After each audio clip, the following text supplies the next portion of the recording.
Friends, मैं मुकुल केसरी आपके लिए पार्लियामेंट रिपोर्टर सीरीज़ लेकर आया हूं।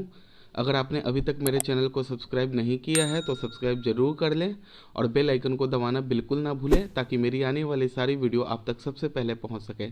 तो चलिए फ्रेंड्स, देर ना करें, शुरू करते हैं। स्टार्ट। कोरोना संक्रमण के इस त्रासद दौर में परस्पर शारीरिक दूरी बरतने की अनिवार्यता को अगर हम अपने जीवन में नहीं उतार पाए हैं तो यह न सिर्फ शर्मनाक है बल्कि समाज के प्रति अपराध भी है। समाज के जरूरतमंद तबकों को राहत पहुंचाने और आर्थिक मजबूरी की वजह से लॉकडाउन में कुछ ढील देने का केंद्र सरकार ने जो फैसला किया था उसकी बिना देरी मुंबई जैसे महानगर में भी धज्जियां उड़ाई गईं। दफ्तर में काम करने वाले लोग बसों में पहले की तरह ही आसपास आ बैठने की जगह नहीं मिली तो सीटों के बीच खड़े हो गए। यात्रा का यह हठ न सिर्फ निंदनीय बल्कि आत्मघाती भी है।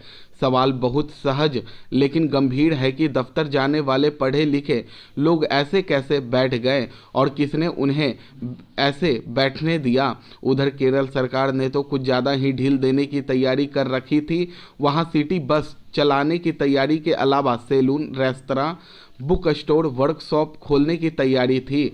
पर समय रहते केंद्र ने आपत्ति जताई तो केरल सरकार ने अपने कदम पीछे खींच लिए। सावधान, खतरा टला नहीं है, पुरजोर मंडरा रहा है। हम उसे लॉकडाउन से कुछ रोक पा रहे हैं लेकिन तब भी खतरा काबू में नहीं है। अब भी लोग कोरोना संक्रमण के दायरे में आ रहे हैं। सावधानी हटी और दुर्घटना घटी का सिद्धांत अभी भी लागू है। अतः जरूरी है कि परस्पर शारीरिक दूरी को सुनिश्चित रखा जाए। गहरे दुख की बात है कि जब जान बचाने के लिए भीड़ को जुटने से रोका जा रहा है तब महाराष्ट्र के पालघर में 3 लोगों की हत्या के लिए भीड़ जुट गई। पुलिस भी उस हिंसक भीड़ को रोक नहीं पाई। यह भारतीय समाज पर एक नया दाग है।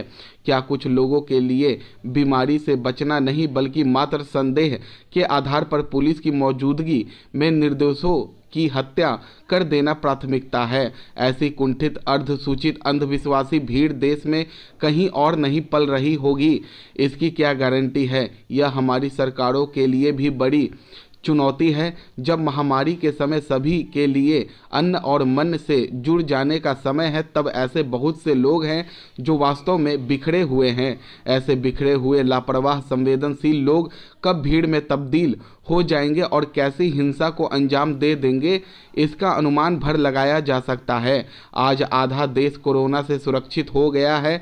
देश के 57 जिलों में पिछले 14 दिनों में संक्रमण का एक भी नया मामला सामने नहीं आया है। लेकिन इन आंकड़ों से अभिभूत होकर कोरोना से बचने की अनिवार्य शर्त को भूलना नहीं चाहिए। परस्पर शारीरिक दूरी से कोई समझौता नहीं करना चाहिए। जहां यात्रा जरूरी है वहां पाबंद लगाना होगा कि लोग परस्पर दूर बैठकर ही यात्रा करें। जो दफ्तर या कारखाने खुल गए हैं उन्हें भी सावधान रहना होगा। वे तभी तक खुले रह सकते हैं जब तक वहां परस्पर दूरी और सुरक्षा सुनिश्चित है। जहां अवहेलना हुई, जहां कोरोना का कोई संक्रमण हुआ वहां फिर लॉकडाउन लागू हो जाएगा। देश में कोई आम हो या खास, मजदूर हो या मंत्री, यदि इस अनिवार्यता का मखौल उड़ाता है तो सरकार को समय रहते यथोचित दंड भी तय कर लेने चाहिए। कोरोना की दवा खोजे जाने तक परस्पर दूरी कायम करना न सिर्फ नागरिक कर्तव्य बल्कि देश सेवा भी है। राज्य सरकार को केंद्रीय गृह मंत्रालय के इस निर्देश पर गंभीरता दिखाने की सख्त जरूरत है कि लॉकडाउन संबंधी नियमों का उल्लंघन न होने पाए। इस निर्देश की आवश्यकता इसलिए पड़ी क्योंकि लॉकडाउन में छूट के पहले ही दिन देश के कई हिस्सों में उसका दुरुपयोग होता दिखा। केरल ने तो अपने स्तर पर कुछ अतिरिक्त छूट दे दी। इसके चलते गृह मंत्रालय को उसे अलग से एक पत्र लिखना पड़ा।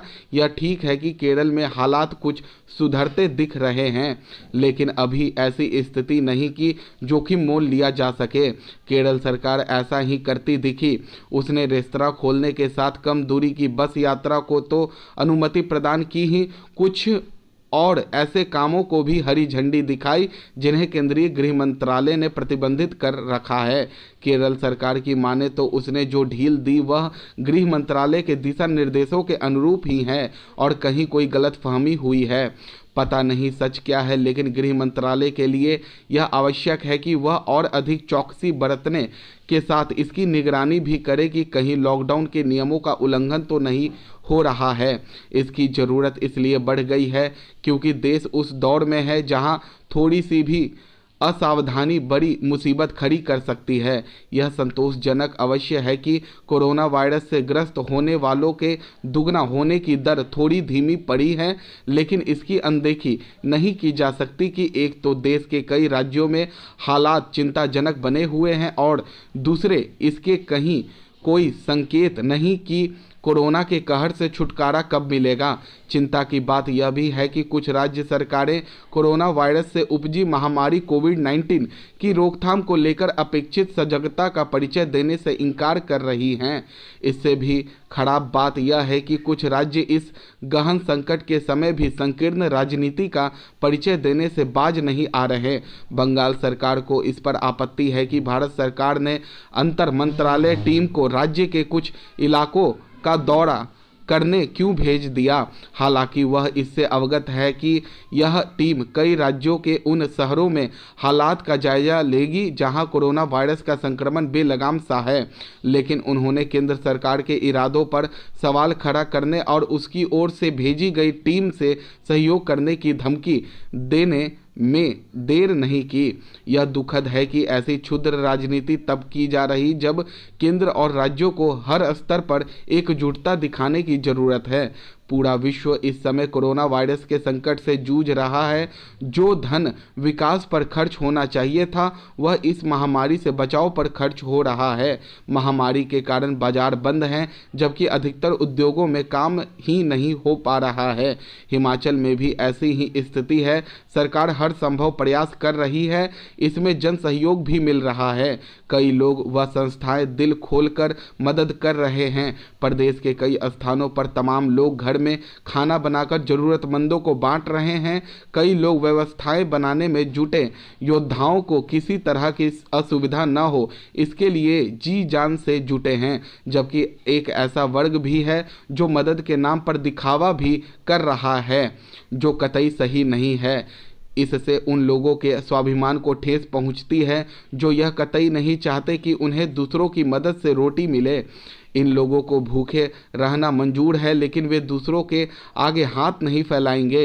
इस तरह की घटना राज्य के औद्योगिक क्षेत्र बद्दी बरोटी वाला क्षेत्र में सामने भी आई है, जहां पर कुछ युवाओं ने कहा कि उनके पास मदद पहुंच ही नहीं रही है या पहुंच रही है तो वे फोटो लेते हैं जो उनके स्वाभिमान को ठेस पहुंचाती है। यह सही है कि हालात ऐसे हैं कि उनके पास इस समय काम नहीं है और वे दूसरी जगह पर फंसे हैं, लेकिन वे यह कतई नहीं चाहते कि उन्हें दान मिले। जो लोग सिर्फ फोटो के लिए मदद के लिए आगे आए हैं उन्हें मंथन करना चाहिए। ऐसे समय में बिना किसी स्वार्थ से दूसरों की सेवा करनी चाहिए। जन सेवा में जुटी संस्थाओं को भी इस तरह की व्यवस्था करनी चाहिए कि ऐसे लोगों की इस तरह मदद की जाए कि उनके स्वाभिमान को भी ठेस ना पहुंचे और उनकी मदद भी हो जाए। इसके साथ ही इन क्षेत्रों में रहने वाले लोगों को भी चाहिए कि वे ऐसे लोगों की पहचान करें, यदि संभव हो तो खुद उनकी मदद करें, अन्यथा प्रशासन व उन संस्थाओं के पदाधिकारियों को उन लोगों के बारे में सूचना दें। उम्मीद की जानी चाहिए कि राज्य में किसी भी व्यक्ति को दिक्कत नहीं होगी और हर ज़रूरतमंद के पास मदद पहुंचेगी। स्टॉप। दोस्तों, ये 160 शब्द प्रति मिनट की गति से डिक्टेशन थी।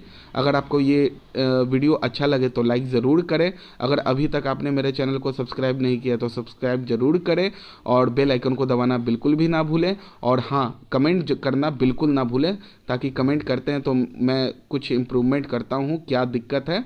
तो चलिए फ्रेंड्स, मिलते हैं नेक्स्ट वीडियो में। तब तक के लिए बाय बाय।